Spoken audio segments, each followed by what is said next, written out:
Hi, everybody. This is Tom with Culture Chap. Today I was thinking about nerds and villains and twerps. I know they're all sort of slightly related to each other, as I'm going to get to in a second.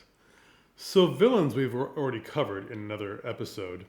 And I do want to say the thing that unites them all is how they are treating other people and other people's things on stage.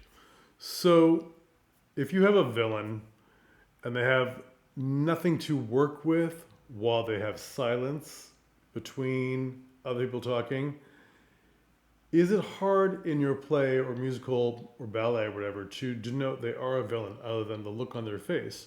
What if they're a covert villain? Well, although just the word covert means their lines aren't telling you they are. It's the minutes between when they're looking, dangerous or this or that. But what if you have a stage that a lot of us do with a lot of props? What do they do with those props? My friend Dan Clegg, who's a very famous actor and voice actor and games creator, uh, he was once in a play, and I said, "Can we give you a cane?" And he said, "Oh, please, please, give me a cane, and I'll give you a character. Give me a prop, and I'll give you a character," which we laughed at the time. But the cane was perfect for his character. Now, I'm not going to tell you what the character was because it'll take too long, but the character wasn't totally on the up and up, and the way the cane was handled at different times said a lot about the character. Fantastic. Now, if you take a nerd, what do they do with the prop when they go into someone's house? Do they fumble with the prop? Do they, you know, disapprove of the prop? Because nerds are often disapproving. And what if they're just a twerp and they mean well and they pick up the prop, but they drop the prop, and then someone catches them dropping the prop and they're sheepish? And I mean, none of the lines are supporting these things. We've talked about this before. When the actions aren't necessarily written into the performance because there's very little stage directions. Because the playwright is giving you, the director, the producer, the idea that you can do whatever you want with this character, which is fantastic. Now I'm going to show you a prop. This is called a kokeshi. They are a Japanese handicraft, and these were quite commonplace when I was a kid because I'm from San Francisco. So there's a lot of Japanese culture. And they are given for many reasons. They're not just children's toys, it's also a good luck charm. And as they reach the States and they were appreciated by different cultures, they took on different meanings. Okay? Now, I received a kokeshi, which come in many forms, but the thing that a kokeshi is most common is that they're wooden, they have no arms, and they're very simple and they're very design oriented. So I received a pair of kokeshi, a grandmother and grandmama, because my grandparents had died before I was born, but our neighbor felt bad for me. And she said something very sweet, this is to represent them. Isn't that nice? It's very nice. And I put them in a show once, and I realized I was being very protective of them.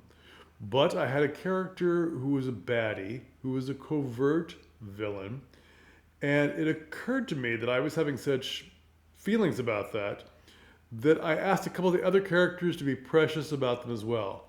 Kokeshi are often in a collection or they're on a shelf with other precious things on display.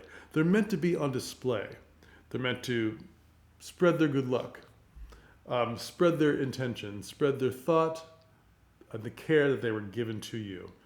Look, here's this thing, I gave it to you. It's meant to make you feel good. Great. And what if the other ones, they paid attention to those things on the shelf, including the Kokeshi, which are representing a little person, and then the villain stole it? Well, it made me angry, but of course it was a play, and it was supposed to make people angry. And the audience reaction was fantastic, more than I ever thought, because they just picked it up. It was smaller than this one. It was about half size. They come in many different sizes. They picked it up and slipped it into their pocket. Do you ever forgive that villain for that kind of thing? Now, if you have a shady character who maybe they're mean, maybe they're not, maybe they're just misunderstood, maybe they're doing things to make themselves misunderstood, and they pick up such a thing and they put it in their pocket, but by the time they go to leave that scene, someone has seen them, or they have a second thought, and they take it out of their pocket and put it back, not in the right place. So when the other characters find it elsewhere, they're like, what was going on with them? Why did they touch this thing on my shelf that they shouldn't have? And why is it across the room now? Something shady going on? They tried to steal it, but they didn't in the end. Either someone said, give that back, or they had a second thought and they couldn't get back to the spot it was supposed to be, and they put it somewhere where it would be found easily, not to be sat on, not hidden, somewhere out in the open. Then we have questions about that character. Okay? If you have a nerd or a twerp, you may use the word twerp differently, but a twerp I often think of as well-meaning. Some people think of twerp as a jerk. That's up to you. A jerk is something else. But a twerp, a nerd, plays with the item, knocks it over. Kokeshi are great on the stage because they have a wood sound when they fall. So it's very obvious that someone was fiddling with something that was on display that they probably shouldn't have. See, because it always has a small base. So don't mess with things that aren't yours. But we see that character is caught, they admit to it, and this is all without lines. All of it. So you see what kind of character they are. They are reinforming the audience. This is the kind of character that I am. I made a mistake. I was curious. Pretty thing. Interesting thing. I'm curious, but I didn't ask about it. I just fiddled with it when I wasn't supposed to. Okay? And the reaction, if they admit it, if they're caught, if they don't want to admit it and they're mad they got caught, this all informs your audience about that character and part of the arc that they're going through, or the journey the other characters have to go through with that character. I'm a huge fan of these added things that, frankly, a lot of people, when producing or directing or acting, don't think of. But all these little layers, all these things, all these additional things, are what make the character memorable, or steal focus when you want to be stolen, or create tension, or anything else, or create anything. If you look at your favorite movies, let's take Pride and Prejudice, the Keira Knightley version. A really excellent movie. Some people don't like it because they're Janeites and they're very pure about Jane Austen. I think it's exceptional. It's sometimes called the Dirty Hem Boot, Muddied Jane Austen. I think that's a very good title. But if you're looking at Bingley, the things that really endear you to him are he's almost a minor character compared to what everybody else is doing. He helps create situations because he brings his friend along to the ball, so they meet the friend, the two leads meet each other. He is manipulated by the sister. But if you look at Bingley and the character and the actor who played the character, a lot of the most incredible stuff that endears you to Bingley and really shows you his true character are not words. They're in silence. Or they're laughing at something that the rest of them are too proud and uppity to laugh at. He's laughing good-naturedly at something. He's expressing emotion. He's expressing pain at his sister manipulating him. He's expressing embarrassment. A lot of these things are actions that aren't done with words. And then combined with his words and the way he presents that character, really, I mean, who doesn't like Bingley? He's lovely. He's just a very rich man manipulated by other people and doesn't have enough of his own mind to go forward.